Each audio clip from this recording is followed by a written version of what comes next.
Hi everyone, welcome or welcome back. I'm so happy to have you here or to have you back from wherever it is that you came from. If you don't know me, hi, nice to meet you. My name is Catherine, and wait, before you click off this video, before you tell me, how emotionally enervated you are from discussions about politics, and I tell you, listen, I completely understand, but I promise we're gonna have a lot of fun today. This analysis is going to be quite interesting. Whether the algorithm dragged you in here frustrated or you clicked on here with an impatiently resigned indifference, the latter for which I am much more intimidated by, and for that very intimidation, I'm not going to waste time with this analysis. I'm also not going to waste time with whatever limited, and I mean limited emotional capacity you probably have to afford me. I'm gonna take all of it. I'm really gonna try to make this worthwhile because I am grateful for your invaluable attention. Time is money, right? So without further ado,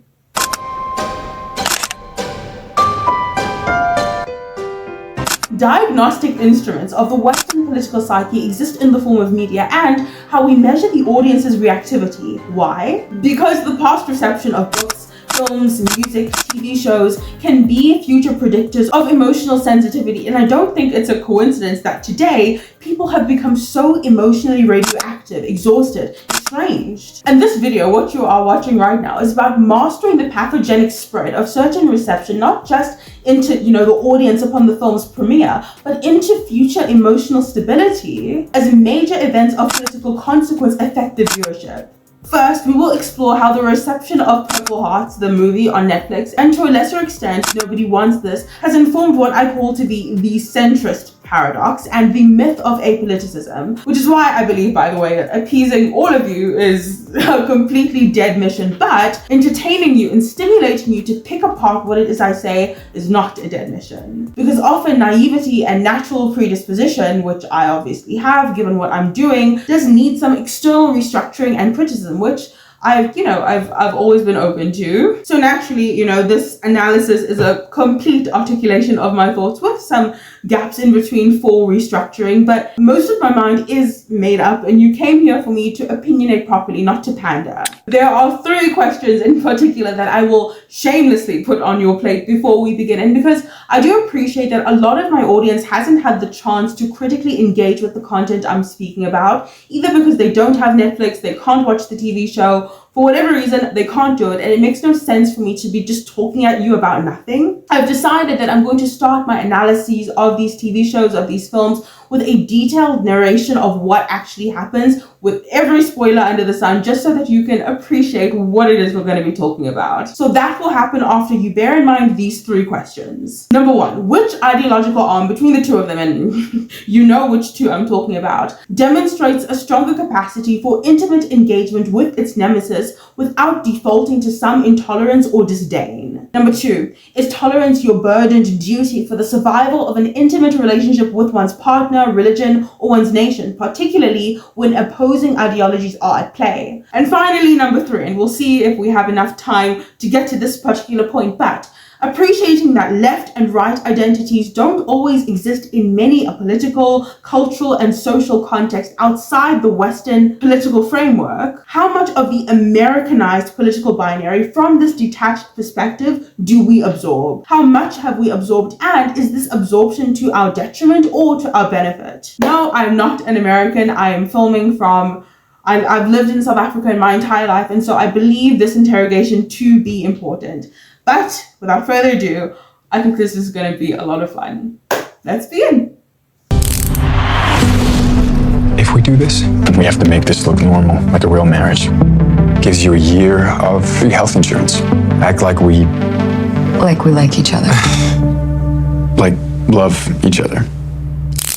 You need to understand that the film is produced with a softer liberal eye, but ironically, the privileged sympathy of these producers in creating more grace for the evolution and humanity of Cassie's character fails not to caricature her social justice sentiments and feminist talking points not to be stereotyped to certain insufferability, if I'm being completely honest with you. How about you pace yourself, bro? Because see, Cassie isn't nice. She isn't an immediately pleasant woman, but like many victims of their politically informed circumstances, she isn't nice because she isn't happy. Her struggles managing type 1 diabetes amplify her frustrations with the American healthcare system, inflaming her cynicism towards any entity that enforces organizational power against the vulnerable. And later, we will discuss what structural issues inform that sentiment. Cassie is expressive, she is disillusioned, she is overtly liberal, but she's also overtly critical of the government and the military. Early in the film, she actually says, "The people who fight aren't the ones making the decisions," revealing her deep intolerance with institutional agendas. And this quote really does give us a lot of insight into the way Cassie is thinking and why she is the way she is. She's deeply disillusioned with institutional agendas, she is deeply cynical of the government, and she's the kind of person who engages in politics because she's angry about it. She's really upset about the state of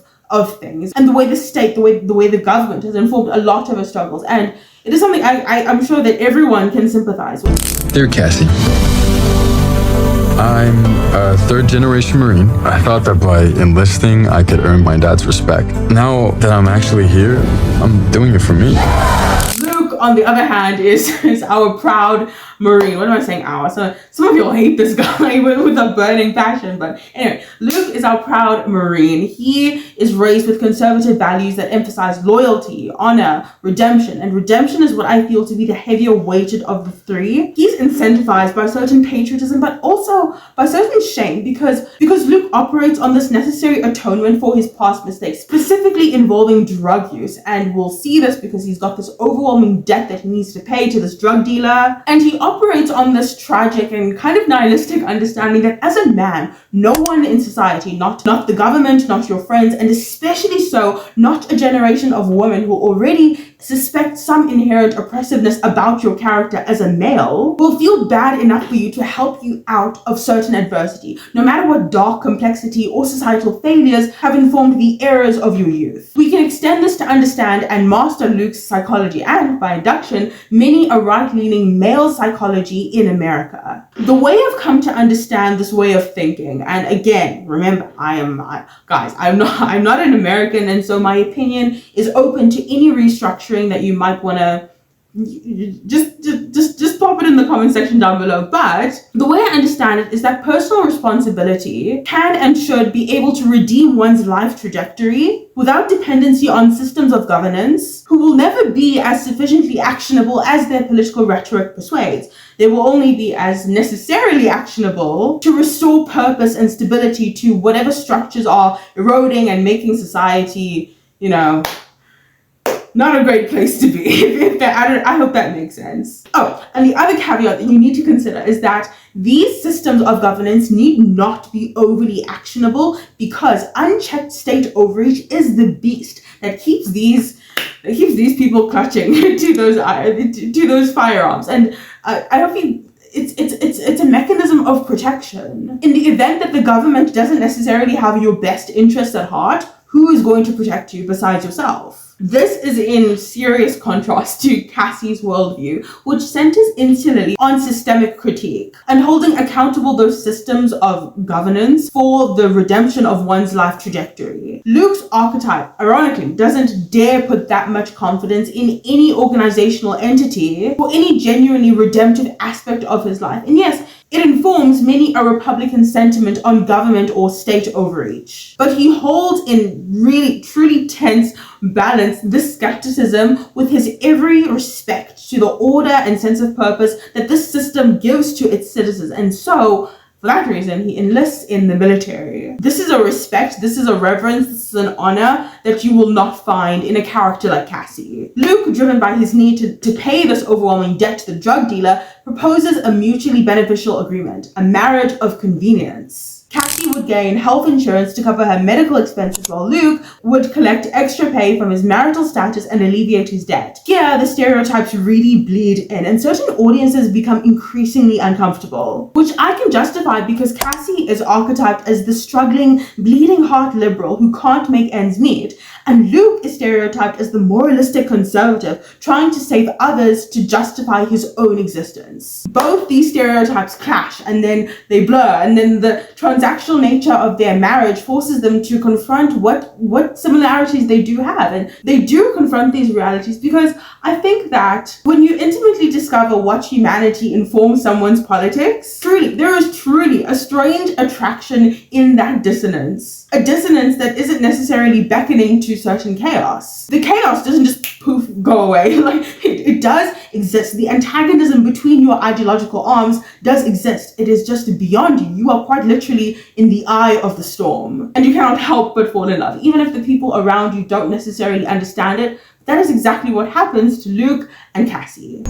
Ma'am, I'm calling you because your husband has been wounded in action. When Luke returns home injured, he's forced to live with Cassie. And so their marriage becomes non-transactional. It's obviously still transactional, but we see this transforming into an emotional cohabitation. Both are forced to compromise both politically and personally. Luke's injury and vulnerability shift Cassie's view of him as the uncritical patriot to someone deeply affected by systemic failures. And this is important because being a victim of systemic failure is something that Cassie resonates with. For Luke, being cared for by Cassie challenges his internal concept of duty, moving him from a national duty to an interpersonal one. Essentially, he must grow comfortable sharing his personal responsibility to the redemption of a life trajectory he feels he has damaged. He must learn to go at this fulfillment, at dismantling one's severe shame with the support of another human being. I don't think anybody wants to go at psychological redemption, especially when your esteem has been so crushed alone. I think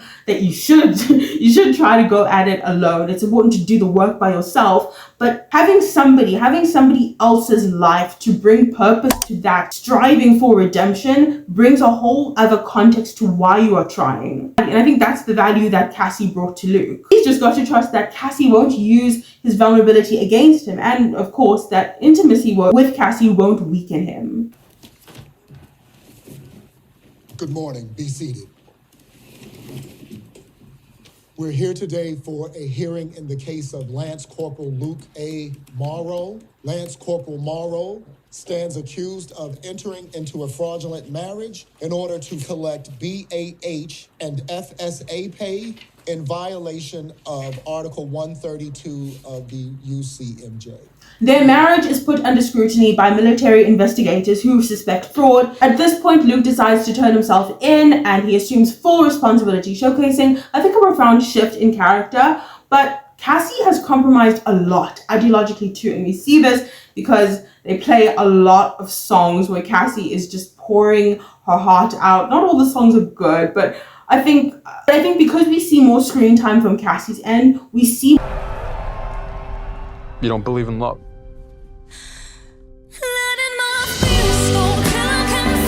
That's why I'm spending a little bit more time trying to make sense of Luke's transformation, just so that you can see the balance here, especially if you've watched the film. Anyway, this act of sacrifice signifies his recognition that duty to loved ones can sometimes supersede duty to country, and he actually tells Cassie that I couldn't let you pay for my mistakes. The film ends with Cassie and Luke reconciled, if not, completely changed. Surprise, surprise, it's a happy ending. It's a Netflix original film. Of course, it has to have a happy ending. But I think what inflamed most of the reviews and the audience, the left-wing viewership about this film, is the perceived disproportionate ideological compromise on Cassie's end at the sympathies of right ideological leanings. And I can completely sympathize, because that naturally incenses our expectation of commensurate sacrifice in ideologically fractious relationships.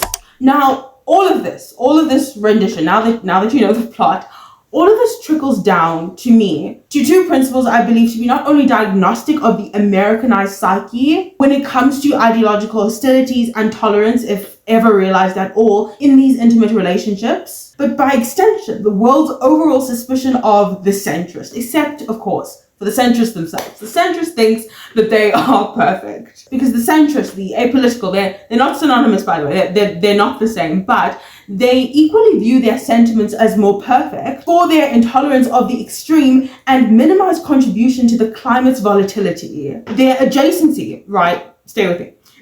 Their adjacency to ideological purity is a function of the fact that their milder persuasions are less overtly challengeable. But you're not safe. You will be challenged. I am coming.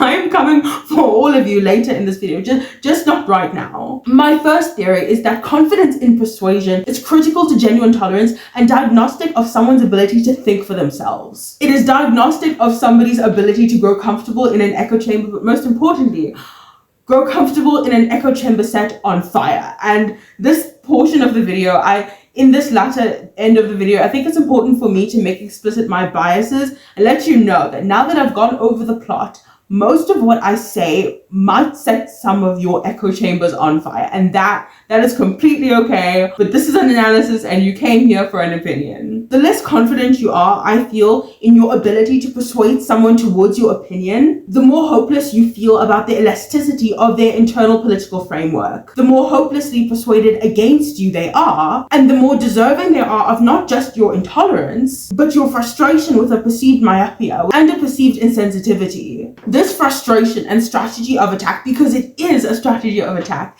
is informed by the fact that you are not confident that you could ever persuade your nemesis otherwise, and so they must suffer for it. This translates to a chronic disbelief, and by extension a disgust in what your nemesis believes. You're flabbergasted. You truly don't get it, because if your internal political framework is too disturbed to even interrogate the substance of their argument, beyond assumed narrow-mindedness, beyond assumed myopia, beyond assumed bigotry on either end, beyond assumed hopelessness that they're too far gone ideologically to ever be persuaded, then you damn yourself to the same intolerance that you believe of them, ironically, and you damn yourself to be very, very, very angry and very emotionally unstable. And I know that a lot of you are not going to like this, but as I say what I'm saying, understand that I'm not speaking to a Catherine of 5 years ago. I'm not speaking to a Catherine of like 6 months ago. I'm speaking to a Catherine of 5 hours ago. It makes you so belittleable and difficult to take seriously when you become so emotionally unstable. When I iterated at the beginning of my video that I come at this analysis, and in fact I come at most of my analyses quite naively, I really was not kidding. Number one, because I'm not American. Number two, I'm studying the psyche externally. And number three, I know how easy it is to make fun of somebody who is emotionally fragile, because I've been on both ends of that mockery. I've been both the mocker and I've been the one who feels emotionally gaslit. And the reason it is so easy to make fun of somebody who is emotionally unstable, emotionally fragile, is because the more and more they talk, the less and less they make sense. You cannot confidently present yourself a persuasive argument in favor of what you cannot tolerate. Because if you can truly do that, the similarities in your emotional bases become that much more explicit despite your political incompatibility. You know, I think it becomes that much more believable that two people's personal creeds, what doctrines intimately inform their personal identity, could be homologous in the sense that they have undeniable similarity in their roots, but they may arrive down the line at different conclusions. I hope that makes sense. And I think the unfortunate tragedy of a couple able to reconcile both their political frameworks and their emotional frameworks is that often they must choose each other before the comfort of their ideological brethren. And here's what's worse. The compromise, which will always be disproportionate between the parties, required to reconcile certain differences for the sake of love, corrupts the ideological purity of the individuals involved, of the people in love. So it isolates them to either cling to their lover in the scorn of their brethren, or to cling to their brethren at the sacrifice of their lover. I see this in a lot of left-wing sentiments and criticisms of the film. So this film, so clearly produced by a liberal eye, still impressively manages to caricature both ideological arms, but by seeing the reviews at greater insult to the liberal sympathies, and sometimes even the liberal extremes. For Cassie's compromise, a perceived sympathy to the right is inferred. She becomes ideologically impure for how many of her original political convictions are absorbed in her care and her love for Luke. As a result, Cassie stops being likable even to the members of the ideological arm that she's supposed to represent, and to show you why I'm making these conclusions. Instead of just talking to you about this, I will condense the ironies that lead me to these conclusions with examples from the film and the political contentions that they draw upon. Misogyny and gender dynamics. Cassie has no soldiers policy, sorry. We're Marines. What's that about? Well, that means more of us for you. Tempting. Let me check with my girlfriend. 3 tequilas and a Coke. So we're good enough to fight for your ass, but not good enough to touch it. Excuse me? After their marriage, Cassie finds herself in a conflict with Luke's military friends who challenge her liberal political views. At one point, Luke, in an effort to defuse the escalating situation, tells her to, quote, sit down. And she complies. This moment has been interpreted as indicative of a problematic power dynamic, where Cassie's autonomy and voice are sidelined, I think perhaps reflecting an underlying expectation that she should, quote, know her place in the presence of military men or in a traditionally conservative setting. The scene can be perceived as reflective of what some Democrats see as entrenched misogyny within certain conservative circles. Luke's demand could be seen as reinforcing of traditional patriarchal values that discourage female independence and assertiveness, especially so when a woman's views are in opposition to the majority viewpoint within a military or conservative environment. The irony, I think, is that while I think left-leaning viewers identify more with Cassie's values, they are critical of her acceptance for this behavior, seeing it as too severe a compromise of her values. Then we've got healthcare and the cost of insulin. So Cassie's inability to afford insulin is a core motivator for entering into the marriage of convenience in the first place. Insulin prices at the time that the movie was filmed, I'm not sure where they're at right now, but they had skyrocketed due to pharmaceutical monopolies, lack of price regulations, and limited competition. Democrats often critique Republican policies for these high drug prices, specifically on 3 planes that I have identified. Number 1, patent exclusivity. So, pharmaceutical companies have been able to maintain high prices by extending patents and blocking generics with very little government intervention. Number 2, lack of price control. So, unlike other countries, the US does not negotiate drug prices through a national healthcare system. And so obviously this leads to pharmaceutical companies setting unreasonably high prices for these drugs. For example, insulin. And finally, number 3, Republican resistance to reform. So I see Democrats often critique Republican lawmakers for opposing policies that could help regulate drug prices, like, for example, the Medicare negotiation for drug prices or price caps on insulin. Left-leaning viewers would then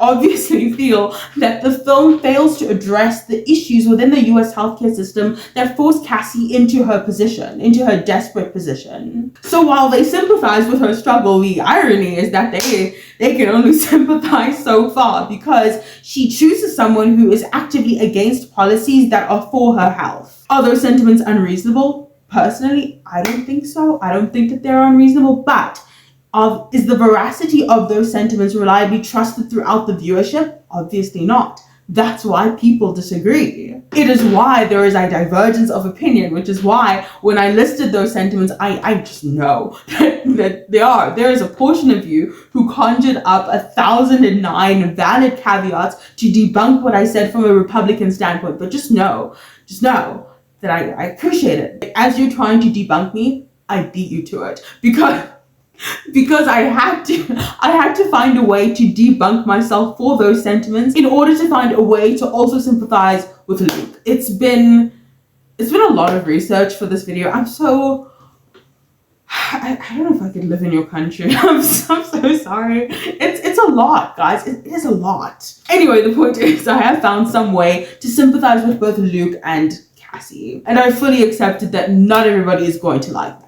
The film is accused of a faux centrist agenda, a faux sympathy to apoliticism, a faux progressivism, for Cassie's disproportionate compromise, not realizing that fundamental to conciliation of antagonistic political ideologies is some perceived disproportionate compromise on someone's end. You might express valid frustration that, hey, that relationship isn't equal, that dynamic isn't equal. Well, I think humans are too complex for their dynamics to be completely fair. And I think that can be seen as an extension of life itself. Life isn't fair. And not everybody thinks of life that way. I have to appreciate that not everybody thinks of relationships that way. especially so in exposure to so many social movements that preach an infrastructural solution to equity. I think that there's so many people who can't believe that there is something unviable about a 50-50 dynamic on all fronts: financial contribution, emotional investment, labor, and that natural human complexity does not usually tend to statistical equilibrium when we balance the effort put in by these two individuals in love, especially so when these two people are dedicated to caring about each other long term. I truly do believe that there are necessary power imbalances in the world that function to certain order. For example, the weight, instruction, and directive of an adult incentive over their child's incentive in most compromise demanding situations is necessary for natural order. They cannot be equal and they cannot be friends, and more often than not, the child will have to compromise disproportionately to the interests of the adult. Until, of course, that is, they become an adult. But there is a hierarchy of protection in society, and so that uncomfortable imbalance needs to be maintained if our most vulnerable in society are to absorb society's protection first, even if it means they cannot exploit some aspect of what they feel to be their autonomy for the sake that they won't be exploited by those in society who don't genuinely care about them. Even if it means that the parent is persecuted first for holding that line. Even if in extreme situations the parent is killed for holding that line, that the child will be okay, that the child might live. In a romantic dynamic, the disproportionate sympathy on Cassie's end to right-aligned beliefs is why I think most liberals who reviewed the film, they felt something disingenuous about the advertised faux centrism or faux unity, or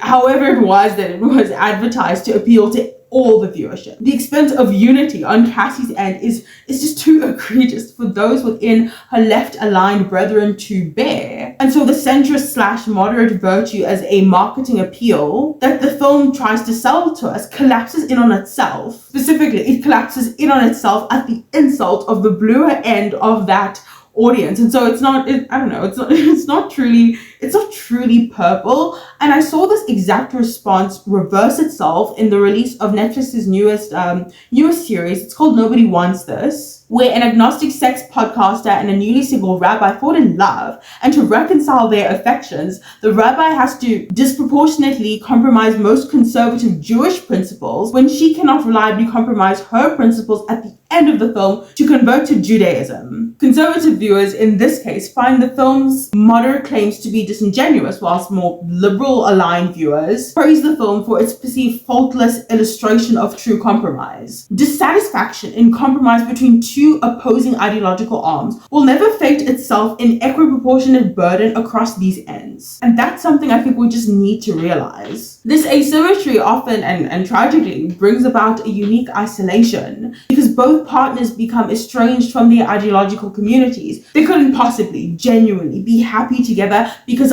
I wouldn't be happy compromising myself in such a dynamic. That's where the contempt comes in. That's where the frustration on the ideological extremes comes in. I personally did not find the frustration from conservative Jewish understandings with this film to be mysterious in the slightest. However, I could understand how the sentiments, when expressed too emotionally, became too easily mockable to certain bigotry. Because like I said, the more emotional you are, the less you tend to make sense.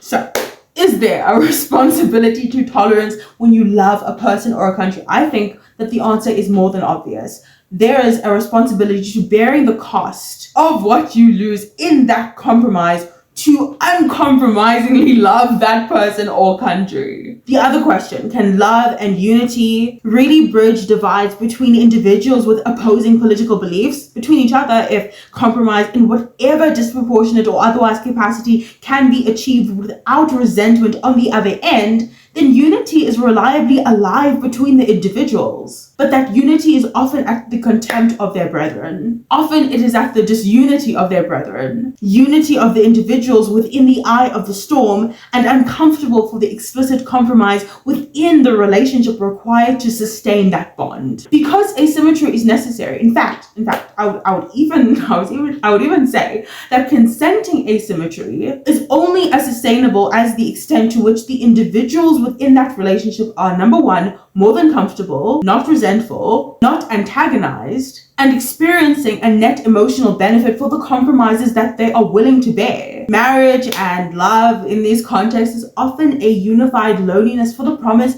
to keep choosing each other, to keep choosing the human being, to keep prioritizing the human being in shadow to the doctrine that once upon a time made that human being, in order to make space for what of this new person's character will shape of you, will mold of you for the rest of your life. And that is part of what marriage is. It's not all of what marriage is. In fact, I'm not married. How am I talking? But I can't give marriage advice, but I think that this is part of it. Could I, me, Catherine, be on the latter end of that disproportionate compromise in a marital context personally? No. I could not do that, because no human being has reliably compromised for, and I use that term very loosely, what is ideologically inexcusable in me the way my God has, and changed my mind for it at the same time. I'm not what a Western viewer would call to be apolitical or centrist, or again, they're not synonymous, but they all communicate some form of ideological palatability, and I'm not that.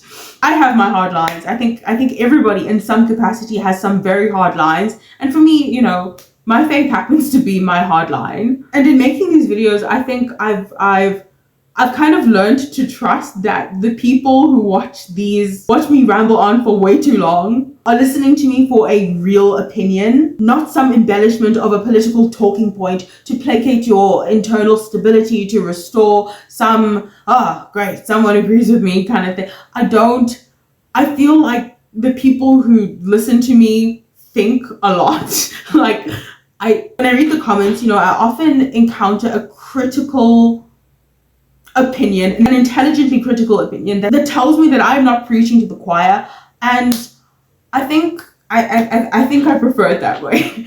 Truly, I find myself very comfortable integrating people on extreme ends of the aisle into my life, and I think that's because for some reason I find them edifying. I find their discussions, I find their critique very stabilizing. And I haven't explicitly detailed this analysis, or really any of my analysis, an explicit or overt bias to someone who is religious. That just isn't the angle of sympathy I tend to take. It's honestly a little bit too easy, and you are smart enough to pick up on the fact that I am not genuinely exercising my capacity for tolerance. It's People can sniff that out. Anyway, I don't think that I've presented a completely neutral view, but that is only because of what I respect. And I respect people who are not trying to placate me and tell me what I want to hear. I prefer someone who tells me what they actually believe, because I can't think of a single circumstance, a single debate, a single interaction where that has never been edifying to both of us involved, especially for me. I find, like I said, I find it incredibly stabilizing, and I'm not always a stable person. So these are often the things that I need. I need honesty. I think especially when you feel like your mind is lying to you all the time. It's anyway. We're getting sidetracked. Moving on. Now, there is a final question that we have not answered. And if you remember, there were 3 questions that I put on your plate in the beginning of this video. And quite frankly, we haven't had the time, I haven't had the energy to dissect it with the appropriate care that I would want to. Also, I recorded a 40-minute video last week, and quite frankly, I have no business doing that again. It's not happening.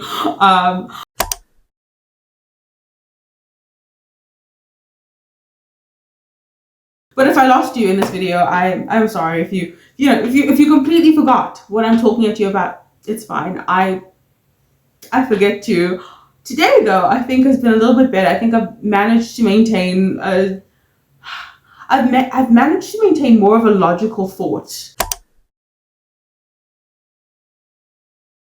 Anyway, I will return to the last thought that I promised to dissect. Appreciating that explicitly left and right identities don't exist in many political, religious, and social cultures outside Western influence. How much of the Western political framework from this detached perspective do we absorb, have we absorbed, and is that absorption to our detriment or to our benefit? That absorption can either enrich or distort native, non-binary frameworks of political belief. And guys, I use the word non-binary not in like the gender sense, but in the sense that the American political framework is very binary. It's very split down the middle. It's Republican, Democrat, it's left and right. Whereas I think in indigenous cultures, things are a lot more, there's a lot more to consider. And to re-echo the sentiments I made on the topic about a year or so ago, I think it was about 3 minutes. I was kind of ranting, I'm sorry, but you can go and watch it. The point is, I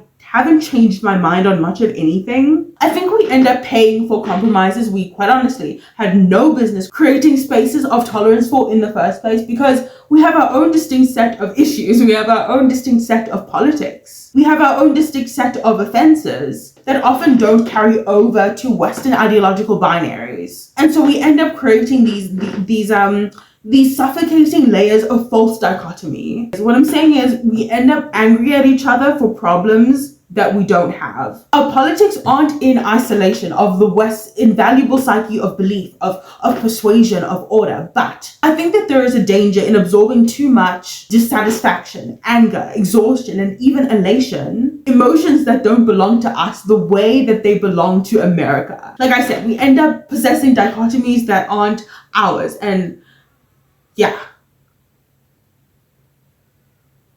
Sometimes I need to check myself and make sure that I don't need to take that back.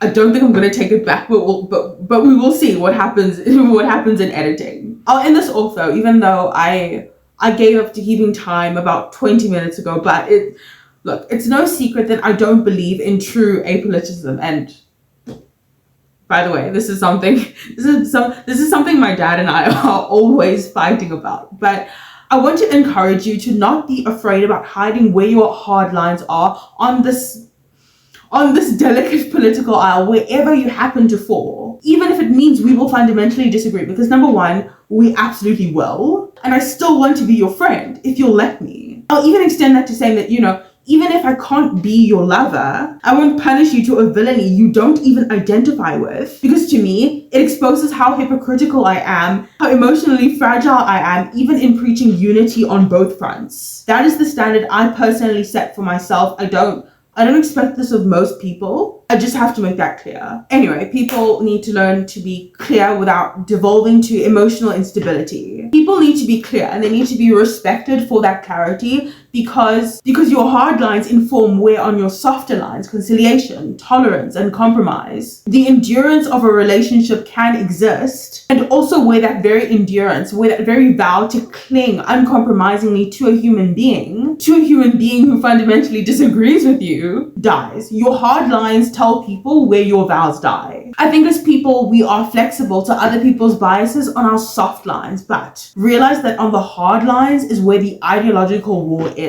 And in war, you don't have to be nice. That's fake diplomacy. But you do need to be kind. And being able to navigate that tension intelligently is not just what costs politicians, but it is also what costs people their sanity. So that is everything for today.